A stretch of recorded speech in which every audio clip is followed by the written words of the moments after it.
Yeah. Quentin, it's Trajan. He's calling us out again. Stall him. We can't keep stalling. We look weak. Playing his game makes us look weak. Listen, it's not the same. I have a family now.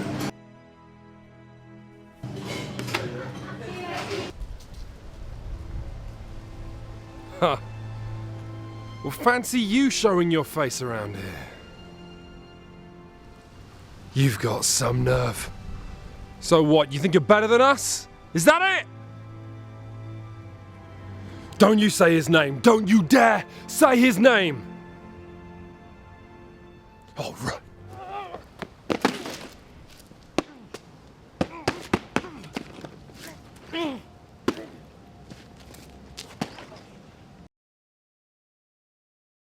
Trajan is a very big, very clever board game that Board Game Geek calls the 38th best board game of all time. It's also what you'd call a hard Euro, which is not, in fact, a kind of porn we have over here, but instead a genre of board games that offer very, very complex, nuanced puzzles. So complex, in fact, that they don't even have any conflict. You don't have to fight your friends, which appeals to some people and appeals to a lot of people on Board Game Geek. Now, I've got kind of a bone to pick here. When we reviewed Russian Railroads a while back, I saw some comments on the internet, you know, the internet which is always true, that said, oh, it's nice to see shut up and sit down, leaving their comfort zone. We got the same thing when we reviewed Caverna. I saw that on Reddit. And, you know, that's not fair. We've spent time with Agricola and Puerto Rico. We've smoked some dank shit with Five Tribes and alchemists. We've rolled 6 deep in the hood of castles of Burgundy, and I didn't go through that shit to get no respect at home. I don't even know what my point is here. My point is today we're reviewing Trajan for petty personal reasons to show that we can still do this. And you know what? Don't edit this out. But our accuracy has been proven because the Eurogames we recommend have all ended up in Board Game Geek's top 20, whereas the stuff we haven't recommended. Welcome to the Swiss clockwork of Trajan. If instead of a clock that tells time, instead this was meticulous systems designed to create problems. In Trajan, you are all successful, powerful Romans. The borders are secure, allowing you 4 years to go and conquer places or build or trade or politic, whatever your heart desires. And after 4 years, the one of you who has flexed his power like a papyrus bicep the most wins the game. That was my practiced introduction to Trajan. To imagine my first introduction to Trajan that I gave to some friends, imagine a scene of Bambi trying to stand up for the first time, except instead of gravity holding it down, it's rules. Now, let me just take your hand and guide you into this swimming pool of systems, up to the knees at first. Overall, the way you win Trajan is by scoring victory points and getting the most victory points out of the game's 6 mini games. There are basically 6 concurrent games going on in this board that you're playing at all the time. Let's look at military first. When you take a military action, you can move your leader into an adjacent space, claiming the little gift that's there. You can also spend a military action placing a legionary from the sort of central pool here into that area, claiming those victory points. And when you don't have enough men, you can also spend a military action to move a new fresh man into that pool.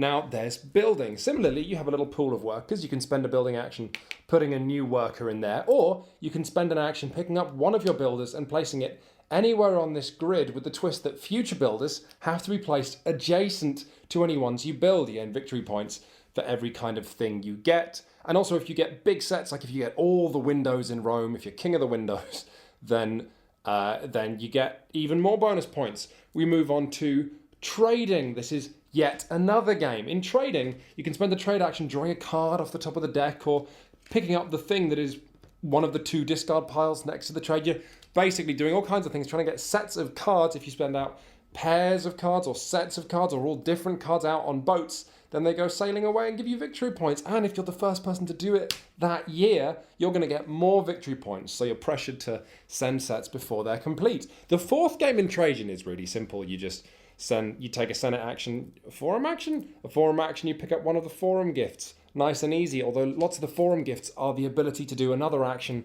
a second time. The 5th game in Trajan is politicking. You take the politicking action, you go up the politics track, and you get more victory points if like 2 for the first time you do it, 3 for the second, 4 for the fourth. So if you do loads of politicking, that's even more useful. Also, importantly, if at the end of the year you have the most politics in your pants, then you're going to be able to take one of these bonus tiles. And at the end of the game, this is going to give you yet more points for a certain thing you've done more of. Like if you've shipped loads of fruit.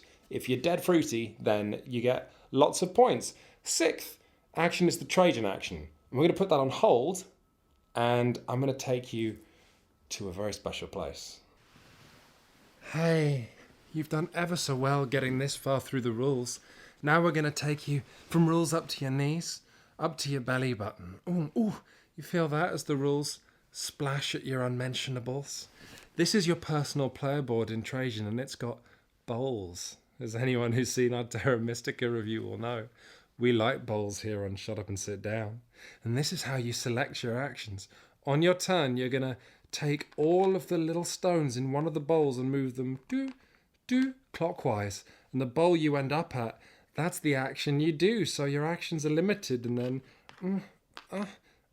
there you see it kind of clogs up and it limits what you can do. And if you want to do the same action a few times, you have to really think about it. Think of it like a little rotary phone. You're calling people. Who are you calling? Oh, hi, it's me.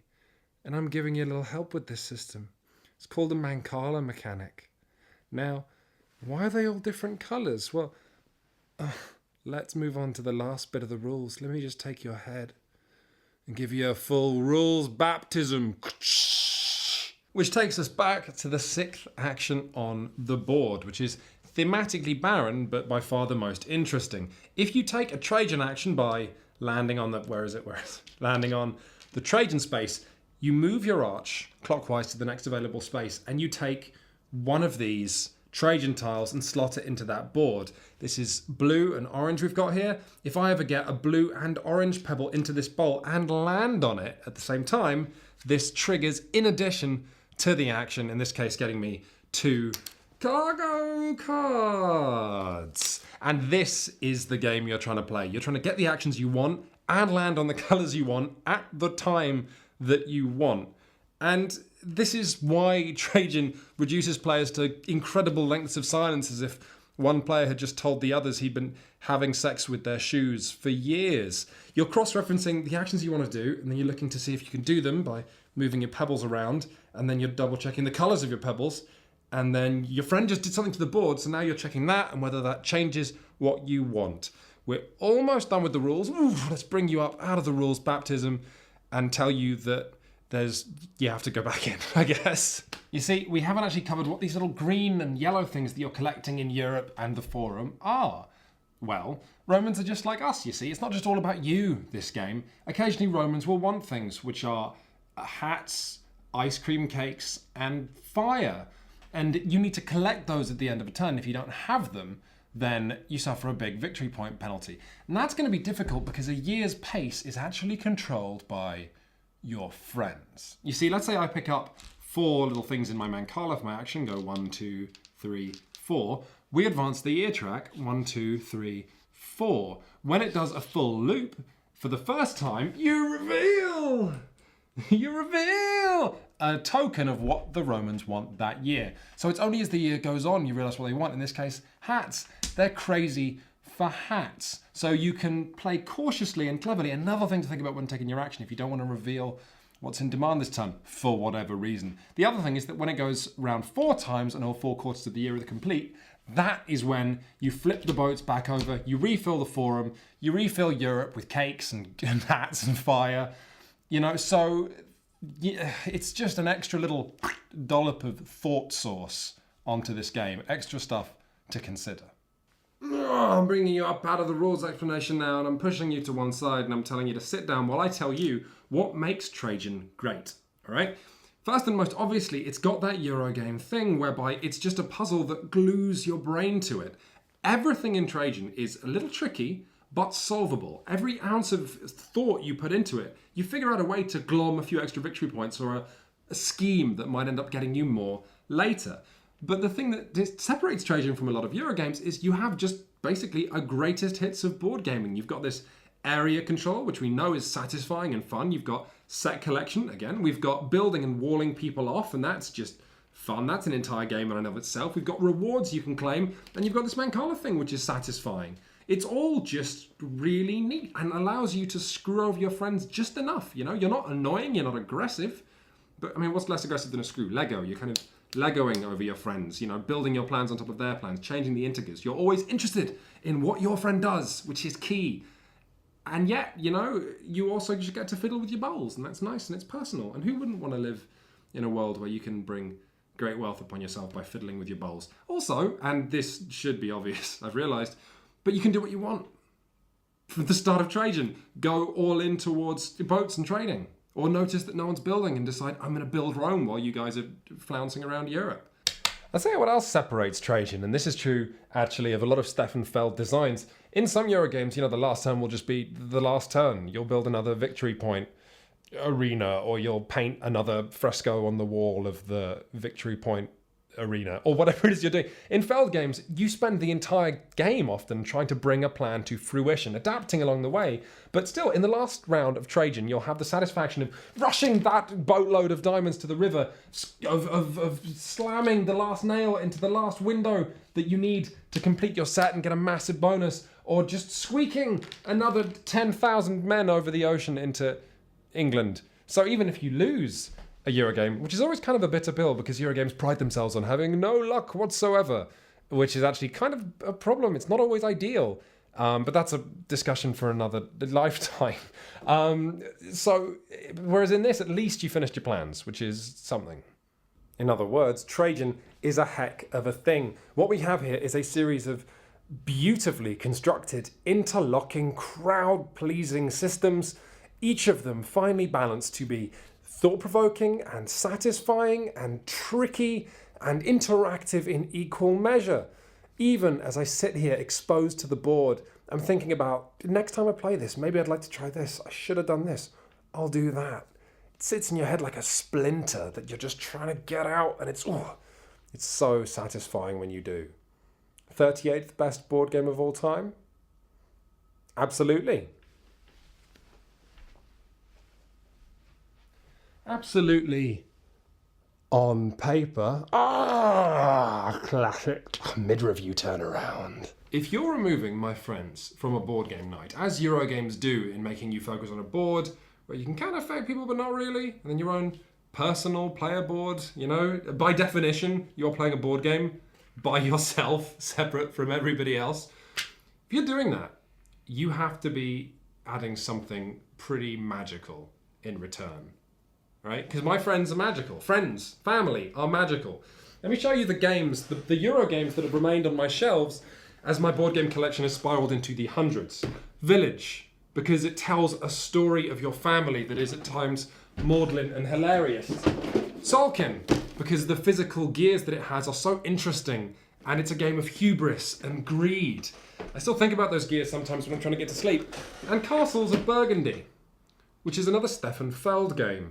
And it was thinking about what this has that this doesn't that I realised exactly why. When my friends and I played Trajan, I think none of us really would have wanted to play it again necessarily, and certainly wouldn't have wanted to buy it.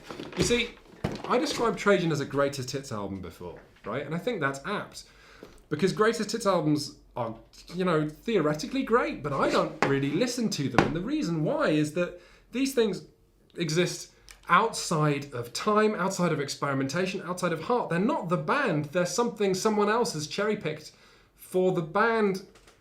What I'm saying here is that in offering a load of small games, Trajan removes that one thing that Eurogames had, right? The moment of success or failure. Failing to feed your family in Agricola versus having a kid in Agricola. And Castles of Burgundy, all you're trying to do is fill your Burgundy. You want to fill your Burgundy. Did you fill your Burgundy? Great! Did you fail? You know? What does Trajan have? Trajan has moves that earn you 3 victory points rather than 6 victory points. That's it.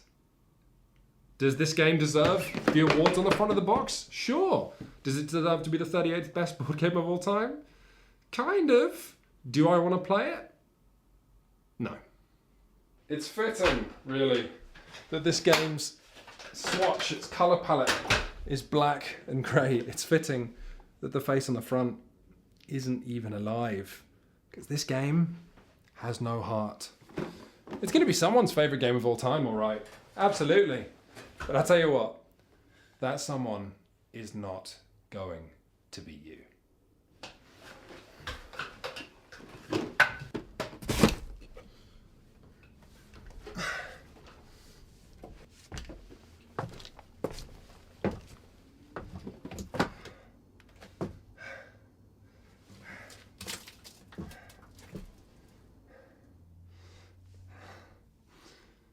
That's what you get. That's what you get.